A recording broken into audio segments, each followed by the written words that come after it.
God, in whom we live and move and have our being. Amen. Please be seated.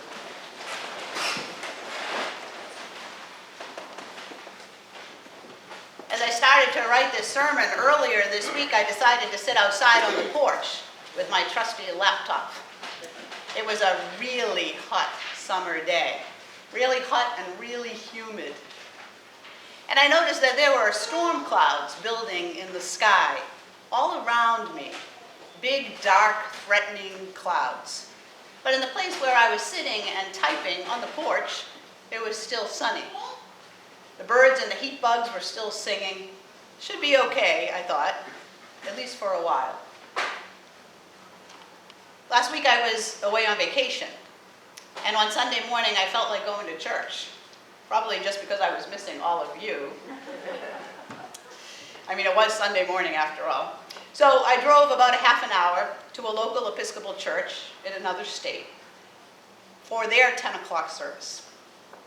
The church was nice, the people were nice, the music was nice, the service was nice.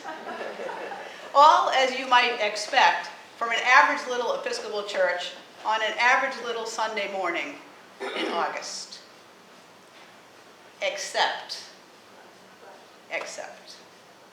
it was not just an average little Sunday in August. Not really. Not even at all. In the week leading up to this particular Sunday, last Sunday, there were no less than 3 mass shootings in this country. One in California, one in Texas, and one in Ohio. Many people died. They were murdered in cold blood for no reason at all by young men who were filled with violent hatred and rage. For no reason. Young children and women and men who were simply in the wrong place at the wrong time. They could have been us, you and me, they could have been us. And they were. They were us. And I'll say more on that in a minute. 2 of those incidents are now being investigated as hate crimes, as crimes perpetrated by domestic terrorists. These were young men whose hatred and rage were fueled by racism and xenophobia and misogyny. They hated black people and brown people. They hated immigrants and people from other countries and cultures. They hated women. They hated, even to the point of death, for no reason. And so, once again, families are in mourning, communities are in mourning, our country is in mourning. The arguments about gun control have been reignited again. Flags were lowered to half-staff and half-mast again. Most of us are sad and confused and afraid of what comes next again. And so when I went to church last Sunday, I needed something more than the usual nice Sunday service, I needed to hear something and see something and feel something that had something to do with the horrendous and shocking reality that is currently our life together, right here and right now. I needed something, and I never got it. I never got it because the sermon was about stewardship. Seriously. Stewardship. Now, please don't get me wrong. I get it. I really do. As a member of the clergy, I get it. I get that the sermon was probably already written. Most of those horrible things happened on Saturday. Or I get that the parish treasurer or finance committee or vestry had probably told the preacher that it was midsummer and plate and pledge was down, as it is in every midsummer in every parish, and there are bills to be paid. I get it. As a member of the clergy, I get it. But last Sunday morning, I was not a member of the clergy. I was a member of the congregation. And I needed something more from my church. I I needed to hear that the pain and the grief and the heartache of this mess belongs to all of us. And it belongs to God. Most of all, it belongs to God. When we treat one another like this, God is in pain. God is grief-stricken. God's heart is broken. I needed to hear that racism and xenophobia and misogyny are sins. They're sins. They're big sins. Sins against one another and sins against God. I needed to hear that as people of faith, and specifically as Christians, and even more specifically as Episcopalians, it's our solemn duty and responsibility to do something about this. To stand in compassionate solidarity with those who are being targeted and oppressed and harassed and abused. To speak truth to those in authority, and to get them to do their jobs of representing and caring for all people, especially those who are poor and weak and marginalized. I needed to hear that Jesus, the Christ, the Jesus we love and follow, is in this whole crazy mess with us. Emmanuel, right? God with us, holding us while we grieve, and holding us up to stand up for compassion and truth and justice for all people. Jesus is in this with us, working to transform all our sin and brokenness with the light and love and mercy and compassion and justice of God. I needed to hear all that and more, but instead, I heard about stewardship. So, I left before coffee hour, and I greeted the priest at the back door without making too much eye contact. And I spent the rest of the day and week wondering about how crazily disconnected from reality we, the church, the people of God, can sometimes be.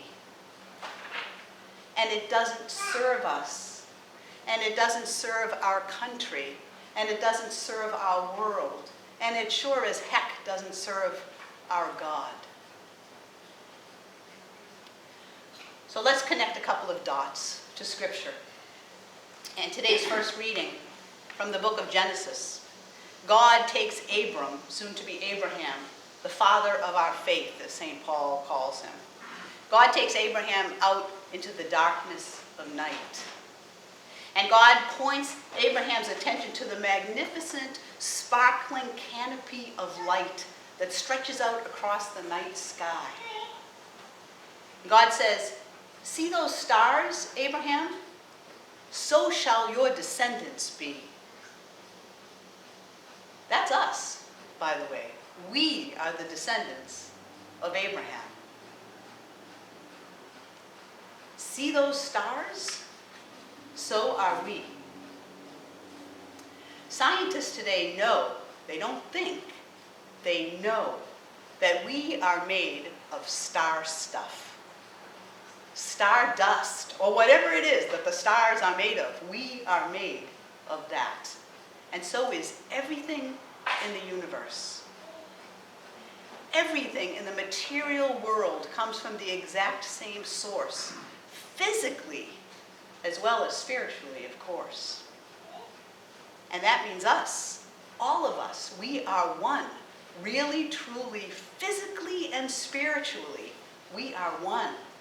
We always have been and we always will be, regardless of what we think or how we choose to act towards one another. We are one. We come from the same source, and we will return to the same goal.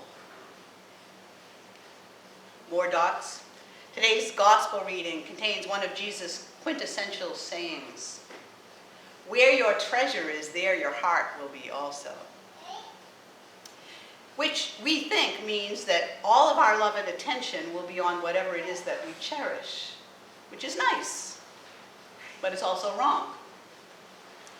In the ancient Semitic wisdom tradition, which is the tradition of Jesus, the heart is thought to be the organ at the very center of our being, which controls and allows for our spiritual perception.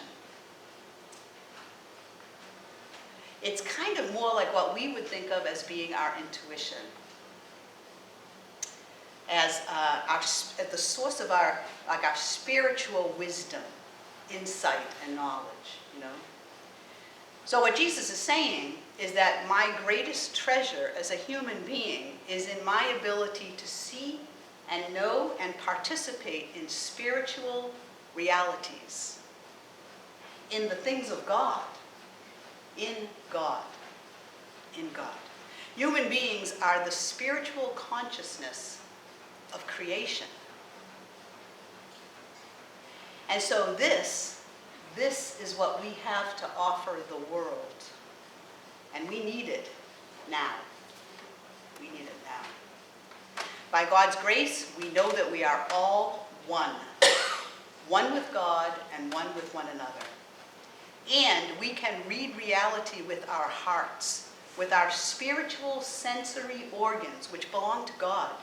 We can see and know and participate in this life by bringing the love and mercy and light and compassion and justice and presence of God to every single person and place and situation which we live through. And we're living through some crazy, broken stuff right now. The world needs us desperately right now. And we need each other. We are remiss. In fact, we are worse than remiss if we just lock our doors on Sunday mornings and hide behind things that really don't matter much at all in the big scheme of things. We are remiss, far worse than remiss, if we stick our heads in the sand and mutter inaccurate excuses about separation of church and state because we don't have the courage to stand up and say what's right, like Jesus did. We are remiss, far worse than remiss, if we fail to shine the light of Christ, the light of God, into this current darkness. Come on, people of God. We were made for this, for exactly this, and time is wasted. In the time that it took me to finish writing this sermon on the porch with my laptop, the storm clouds got a lot darker, and the sun disappeared, and way off in the distance, I could start to hear the thunder. But I'm not afraid of storms. Are you? Amen. Amen.